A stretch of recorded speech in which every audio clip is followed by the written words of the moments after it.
Hello, everyone. Today we're at the City Library, and you can actually do more than just borrow books here.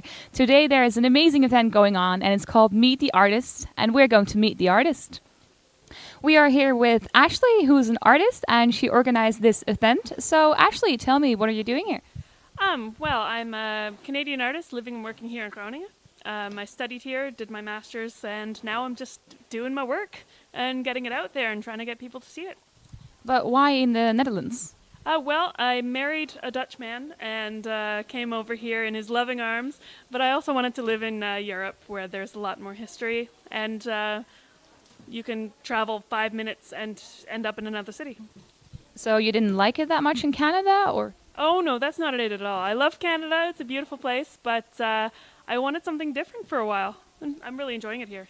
Is the art scene also different compared to Canada? Absolutely.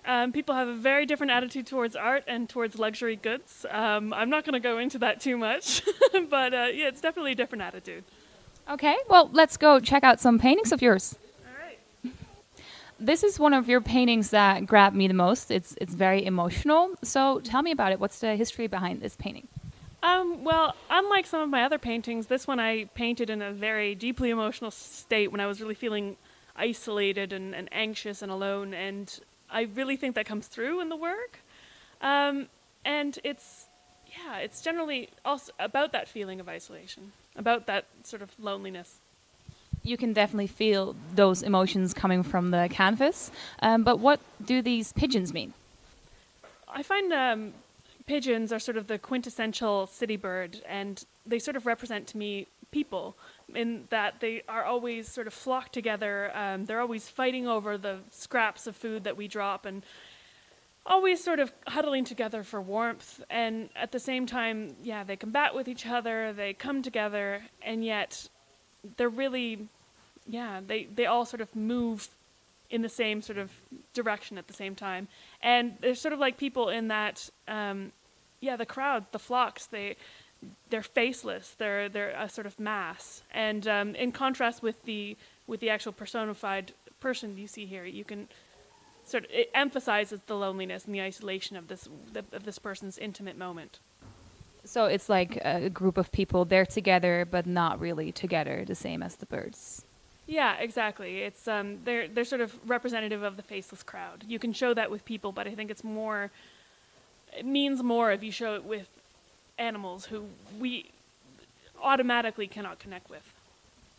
Earlier in the meet and greet, you talked about painting with different layers. I can tell that you use that here too. Can you tell me a little bit more about that? Any painting goes through a couple of stages. It's first one painting, then I don't like how I composed it, then I do a wash over it, and then do another painting, and then do another layer over it because I'm not happy with that. And it just keeps going until each painting has about 4 different reincarnations. And this one's just like one of them. And then usually I come in with white and with the other colors and the details to form what it's actually going to be. What was this painting before it became this? Well, at some point it was a sort of fluttering, falling person. Another point it was a big bird. And another point it was, it's just been through a few different reincarnations. Well, the end result is beautiful. These paintings are a bit different than your other paintings. For one, they don't have the birds in it. So tell me about how this painting came to be. Well, this is part of the Crossing Paths series, which is the previous series to the one I was just talking about. And it deals with the different sort of paths of intention that we have as we move through the world. And usually they don't really coincide. We have parallel lives.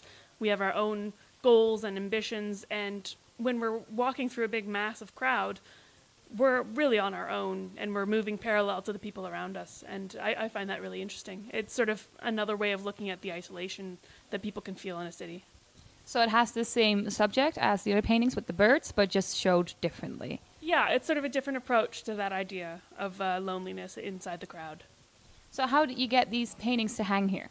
Well, it was a lot of persistence. I sent emails to every single place I could think of that might hang artwork, and I still continue to do so. I'm currently sending emails across the board in different cities and small towns and saying, hey, do you guys have a place for art? And some people do, and sometimes you get lucky and they have an opening. So really it's all just effort and not getting discouraged by rejection. Do you have any tips and tricks for upcoming artists? Yeah, have a newsletter. Newsletters are great. You can really get your work out there. Try and post on Facebook as much as possible about your work or any other social media. And just let everybody know constantly, I am making things. This is how I'm making them. This is what I make. And just keep doing it and doing it and doing it until when they think of you, they think of your art. And then the next time they see an opportunity, they'll think of you. Are there any upcoming events where people interested in art can go to? Yeah, I'm actually running a workshop with the Groninger Museum Insiders on April 13th. You can see that on the Groninger Museum Insider website or on my own website, www.deyoungdoucet.com. And all the information will be there. I'll definitely be there. So thank you very much for having this interview and having us. And we'll talk to you soon.